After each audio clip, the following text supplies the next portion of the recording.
Assalamualaikum warahmatullahi wabarakatuh. Kami dari kelompok 3 akan membahas salah satu dari endapan laterit yang berjudul Volcanogenic Massive Sulfide. Dengan beranggotakan saya sendiri Muhammad Giyatuddin Aswani NIM 56.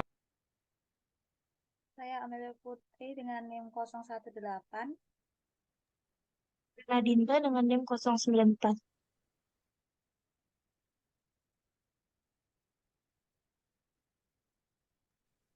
Next. Oke, untuk pertama ini mengenai pendahuluan. Jadi VMS deposit atau Volcanogenic Massive Sulfide merupakan sumber penting dari unsur-unsur yang berharga di dunia, seperti Cu, Zn, Pb, Ag, dan Au, di mana terjadi dan berlangsung di zaman-zaman mulai Archean hingga saat ini. Deposit ini dapat ditemukan di teren vulkanik bawah laut yang berkisar dalam usia 3,4 Ga hingga endapan yang masih terbentuk di lingkungan dasar modern. Semua jenis Volcanogenic Massive Sulfide umumnya terbentuk dalam setting tektonik ekstensional.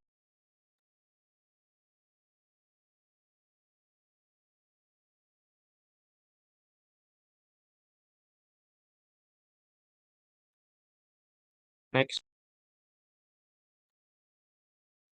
Oke, selanjutnya deposit ini tuh dikenal sebagai endapan sulfida masif yang berasosiasi dengan vulkanik. Biasanya mereka muncul sebagai lensa sulfida besar yang kaya akan logam yang terbentuk di dekat atau dasar laut dalam lingkungan vulkanik bawah laut. Deposit ini umumnya terdiri dari dua jenis utama tubuh biji. Yang pertama, tubuh biji sulfida masif yang stratiform dan terkait stratigrafi, di mana kandungan sulfidanya umumnya melebihi 50% secara volume.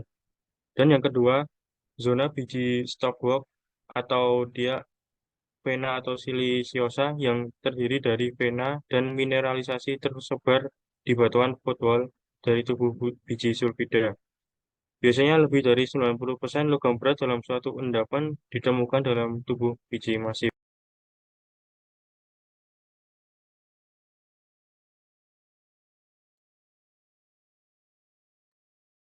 Untuk distribusi global,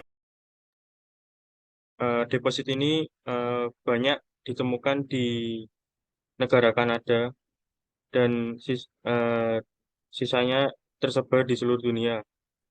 Umumnya menyumbang sebanyak 27% dari produksi Cu, 40% Zn, 20% Ag, dan 5% Au.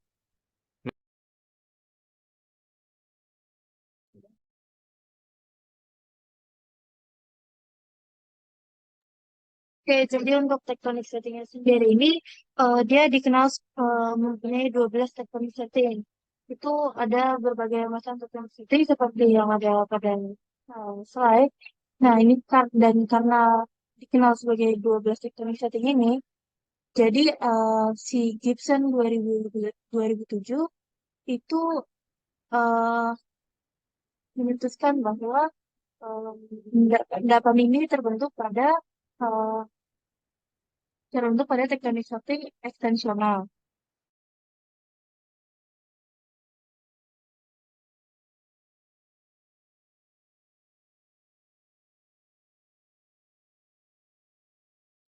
Oke, yang selanjutnya itu ada penjelasan endapan. Nah, penjelasan endapan sendiri itu kita bagi dari jenisnya. Dari gambar tersebut terdapat dua zona atau dua tempat di mana volcanic massive sulfide itu bisa terbentuk. Yang pertama ada si black smoker. Nah, black smoker ini tuh endapannya akan terbentuk di pusat penyebaran dan kemudian mempunyai suhu berkisar 360 derajat Celcius. Dan biasanya untuk di zona black smoker kompleks ini dia akan terbentuk mineral-mineral seperti pyrite, chalcopyrite, dan anhidrite. Dan kemudian ada mineral-mineral yang menghasilkan sulfida. Nah, biasanya juga di zona black smoker ini bahan biji itu akan diendapkan dalam fumarol dan akan didorong ke laut dan kemudian akan bercampur dengan air laut, kemudian akan menyebabkan mineral sulfida sendiri menjadi biji sulfida yang berbentuk stratiform. Nah, yang kedua ada zona yaitu white smoker. Nah, biasanya endapan itu terbentuk di busur pulau dengan suhu antara 260 sampai 300 derajat Celcius. Dan endapan mineral yang dihasilkan itu berupa pirit dan sphalerit yang kaya akan zinc. Dan kemudian si white smoker ini juga dikenal sebagai zona di mana dia akan menghasilkan unsur Al sebagai ciri karbonatnya. Dan untuk alterasinya sendiri, berdasarkan gambar tersebut ada alterasi silisifikasi dan alterasi si outer profilitik. Untuk silisifikasi nanti berada di tengah veinnya atau di tengah-tengah tempat fluidanya keluar dengan adanya mineral-mineral silika, kemudian ada pirit. Nah, untuk si outer profilitiknya dia ada si mineral klorid sama ada hematit basaltnya. Nah, kemudian untuk mineral-mineral pembawa biji pada endapan ini tuh biasanya ada pirit sama sphalerit yang akan menghasilkan unsur Al-nya. Dan kemudian untuk mineral ganggu di sini yang terbentuk bersamaan dengan mineral-mineral lainnya yaitu ada si mineral kuarsanya. Next.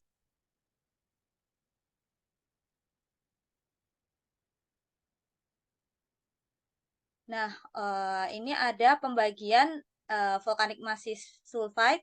Nah, untuk volcanic massive sulfide di daerah Kanada itu akan dibagi menjadi kelompok dengan unsur Cu sampai Zn, Zn sampai Cu, dan Zn, Pb, dan Cu sesuai dengan rasio ketiga logam tersebut.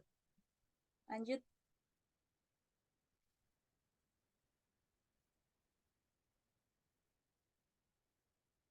Next. Oke. Di sini ada macam-macam bentuk endapan yang berbeda bentuknya tergantung dengan setting tektonik di mana tempat dia terbentuk. Nah, yang pertama ada si mafic dominate. Nah, untuk si mafic dominate sendiri dia akan terbentuk mineral-mineral alterasinya yang berupa itu ada klorid, terus ada silisit. Kemudian untuk bentuk endapan yang kedua itu ada siliciclastic mafic.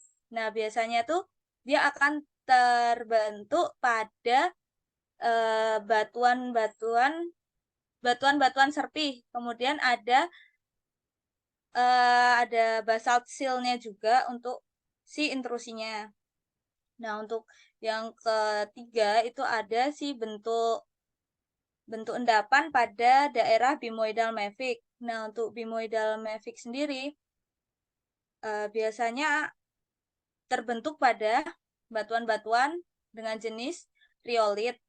Kemudian untuk selanjutnya ada bimoidal felsic. Nah, bimoidal felsic ini akan terbentuk mineral-mineral seperti serisit, kuarsa, dan klorid. Kemudian untuk next.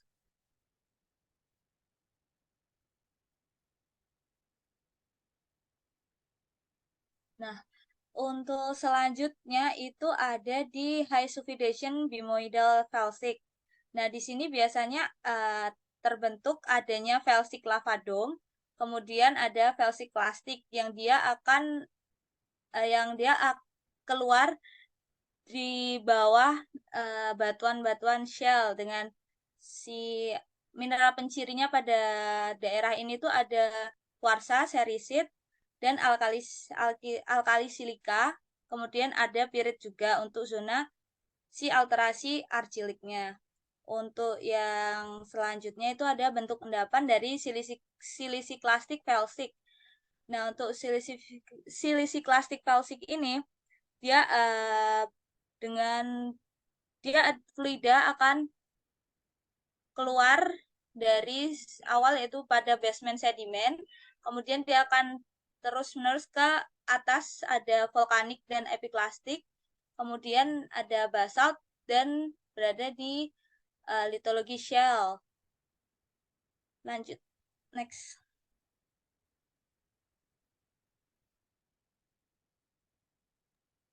Mungkin dilanjutkan dengan strategi eksplorasinya, di mana PMS deposit ini merupakan sumber dari logam emas, tembaga seng, timbal, dan perak. Dan eh, PMS deposit ini juga kebanyakan berada di daerah Kanada. Contoh endapannya sendiri itu ada tambang Kitcret sama tambang Myra Falls. Mungkin yang terakhir ada daftar pustaka yang kita gunakan untuk melakukan presentasi ini. Sekian dari kami. Wassalamualaikum warahmatullahi wabarakatuh.